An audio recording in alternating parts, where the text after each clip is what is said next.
the fold-down garage workbench. It was this, then this, then this, then this. Let me demonstrate.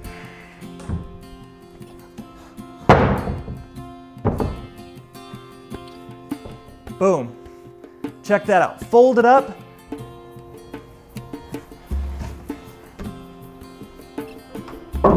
This thing is so strong. I'm 200 pounds, and watch this.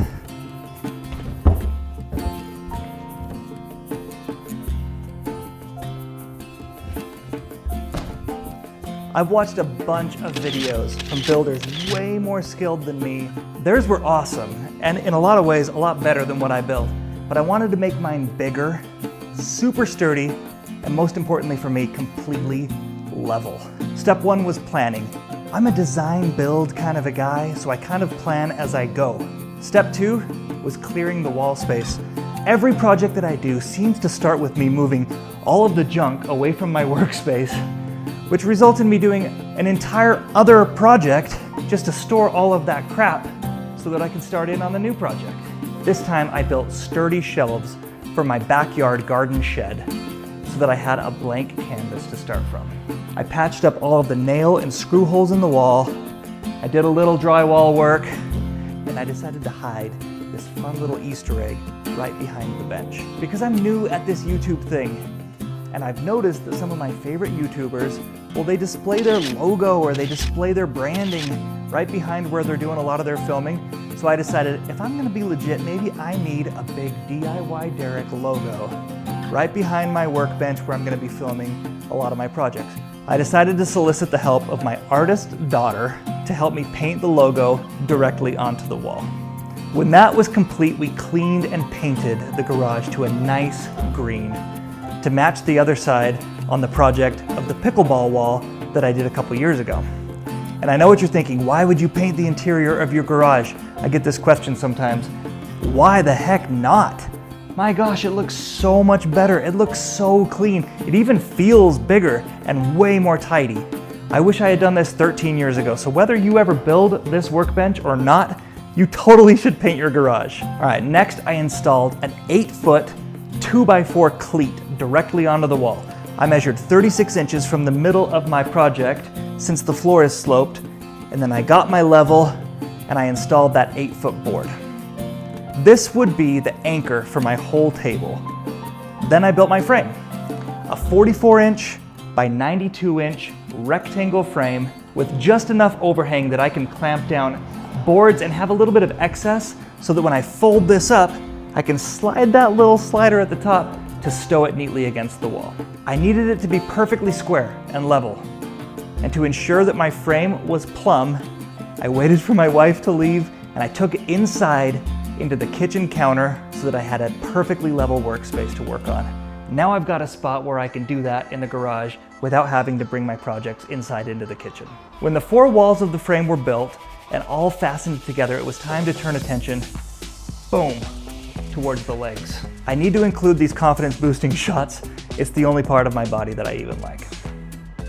So most fold down benches use 4 legs with a stretcher between each 2. But remember, my garage floor is sloped. My biggest priority for this project was a level working surface. So I decided to just build 2 custom legs from 4x4 posts. Each leg had to be a different height. This one over here is 35 3/4 inches, and that one over there is 37.5 inch. To calculate this, I just used some of the 2x4s that I was gonna use on the interior of this frame here as support braces, and I just put them up against that rectangle frame, screwed them into place when it was perfectly level. I recruited my daughter and her friend to help hold it while I screwed those in. And once it was perfectly level, then I could put that 4x4 post and mark it exactly the height that it needed to be.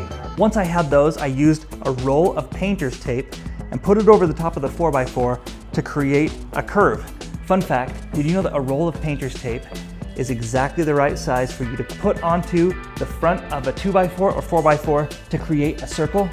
Well, now you know. Once I did that, I took my miter saw and I made a series of straight cuts to create kind of a circle shape, and then I used my 6-inch palm sander to curve that out and make it all smooth.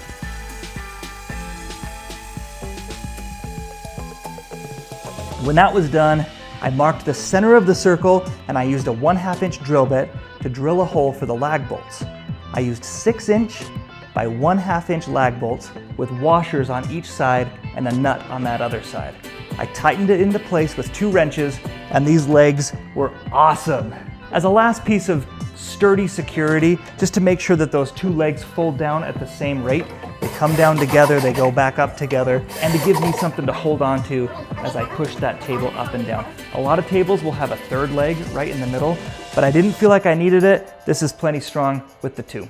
And once I had those legs in place and bolted in, I added 3 support braces to the frame to keep it very sturdy and strong. Then came the trickiest part, hinges. I used 4 heavy-duty hinges from Amazon, and I'll include a link to these in the description, spaced carefully so they wouldn't bump into any of the braces that I had. I attached the hinges first to the backer board, and then I enlisted the help of my 15-year-old daughter to help me hold the frame up onto the wall while I installed the hinges from the front. When I pulled that thing down and folded it down for the first time, that was an emotional payoff. It was perfectly level, perfectly sturdy. The legs came out, held it up. It was awesome. Finally, the topper. 1 full sheet of 4 foot by 8 foot, 3/4 inch plywood. Not the crappy stuff, not particle board. This is nice plywood. I didn't cut it down like other YouTubers do. It's not a smaller piece. This is a full 4 by 8 sheet. I just lifted it onto the frame and I screwed it right down from the top. And I know that a lot of you are gonna roast me in the comments for doing this, but this is not meant to be pretty. So yes, there are screw holes right in the top of this board. I don't care. It's perfectly level. It's gonna be perfect for what I need it to do, so don't come at me, okay? It's meant to be big, level, and rock solid. For the last step, I built a simple sliding latch out of the scrap 2x4s that I had, 1 screw in the middle of that for that little 2x4 to rotate down and hold the whole table into place when it's vertical. Stowed, simple, effective, done. And there it is, my fold down garage workbench. The whole thing cost about $140 in lumber, about $43 in hinges, a couple bolts and washers for about 10 bucks, let's call it $200 total. It was about 3 to 4 hours for me to build this thing, but most of that was painting this logo and actually painting the wall green, which I highly recommend you do. Not the logo, but your wall. If I built it again, I'm confident I could do the whole thing in 2 to 3 hours. After 13 years of building on this garage floor, this table is a game changer for me. Whenever I start a project, I just move out the car now, fold my table down, and get to work. I've timed it. It takes me less than 10 seconds to fold it up and fold it back down. Wait, you don't believe me? Start the clock. Go.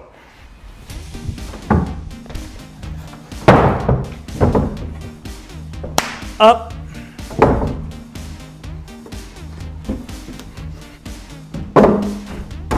Boom. Just build one. Don't wait. I wish so badly that I had built this 13 years ago when we built this house, but better late than never. If you found this video helpful, drop a comment, let me know what you do differently. And if you would, hit that subscribe button so that I can keep doing these home improvement projects. Thank you, and I'll see you in the next project.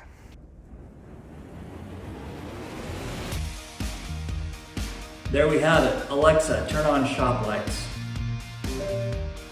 Awesome. Done. Boom.